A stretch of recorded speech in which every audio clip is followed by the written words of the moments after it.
हरिओम नमः शिवाय। ही कथा पाण गुरु कृपा सां हासिल करे रहिया आहियूं। महिरबानी करे गौर ॾेई ॿुधिजो।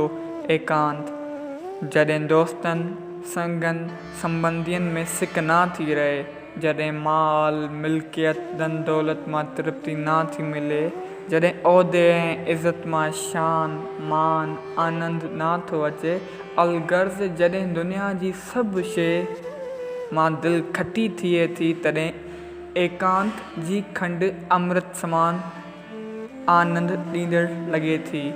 जॾहिं बाक़ी उमिरि एकांत में गुज़ारण जो इरादो कयमि, तॾहिं लॻियसि एकांत जी खंड खे ॻोल्हण। ॾिठमि त लोक परलोक जे ख़्याल खां ख़ाली थियण ई सची एकांत आहे।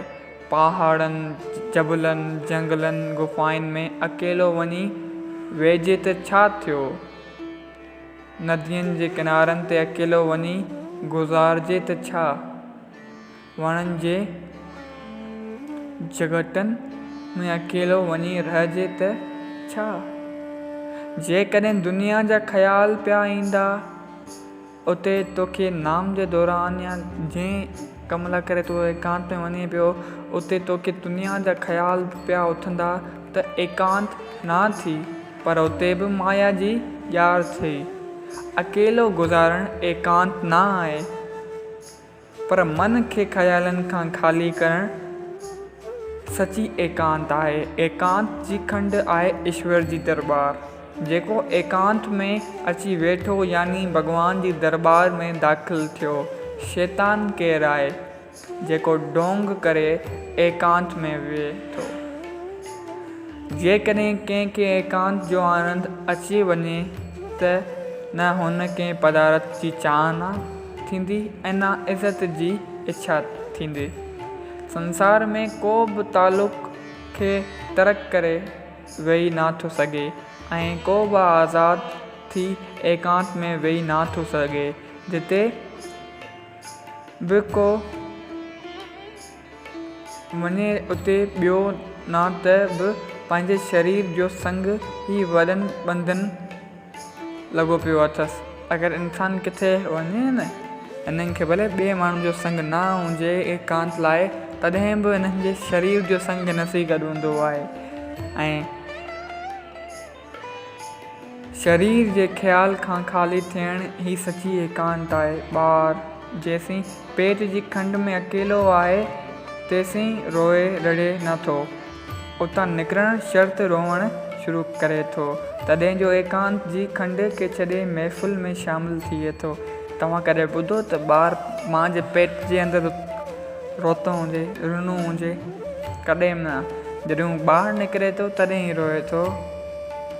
तंहिंखां छो न रहणो पवंदो। असुल एकांत इहा आहे त दुनिया में हलंदे चलजे चंदे कमकार कंदे ऐं वर्तंदे बि सम्झजे त मां दुनिया में आहियां ई कोन।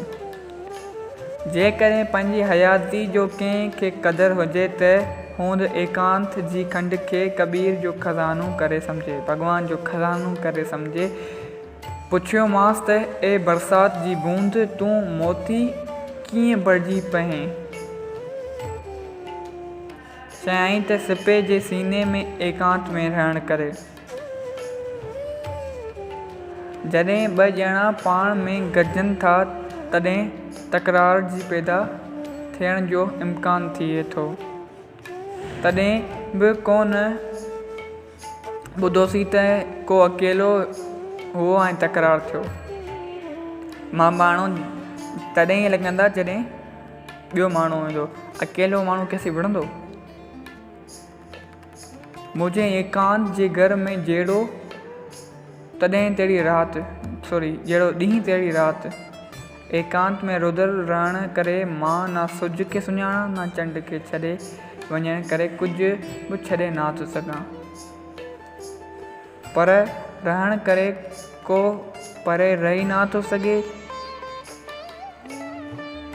खणी को शून्य में रहे। पर जेकॾहिं दिलि में दुनिया जा ख़्याल पिया अचनिसि त दुनिया में फाथल आहे। अञा ताईं एकांत जी खंड हुजे, दिलि दुनिया जी इच्छाउनि खां आजी हुजे ऐं अंदर में ईश्वर जो इश्क हुजे त बसि ॿियो छा खपे। माण्हू आयो अकेलो ऐं वेंदो बि अकेलो, रुॻो विच में सोबत में रहण करे पंहिंजो असुलु नसनि जो एकांत आहे सो खेसि विसारे वेहणु न घुरिजे।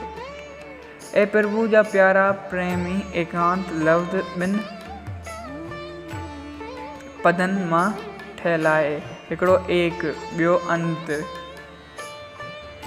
जिते एक जो बि अंत हुजे यानी जिते हिकु बि न हुजे साथी एकांत, सो पद त परम बेखुदी में आत्म मस्ती जो आहे। एकांत मायने हिकु जो अंत, उहो हिकु आहे आपो, जेको आपी खां आजो हुजे सो सदाईं एकांत में आहे। ही मूं कयो जेको उन खां आजो आहे सो सदाईं एकांत में आहे। जेकॾहिं तो में आपो आहे, तूं एकांत में बि आज़ादु न आहीं। जेकॾहिं आपे जो अंत कयो अथई त हशामनि जे विच में, हुजामनि जे विच में बि तूं बेखौफ़ी हरीफ़ जहिड़ी एकांत जो अनुभव कंदे जेको पहाड़नि ते वेठो आहे। चो जय सिया राम। अगरि ही एकांत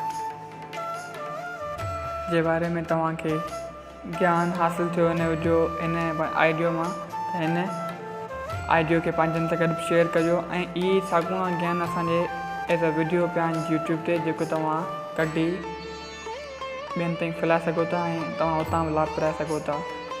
यूट्यूब चैनल आत्मज्ञान। महिरबानी। जय सिया राम।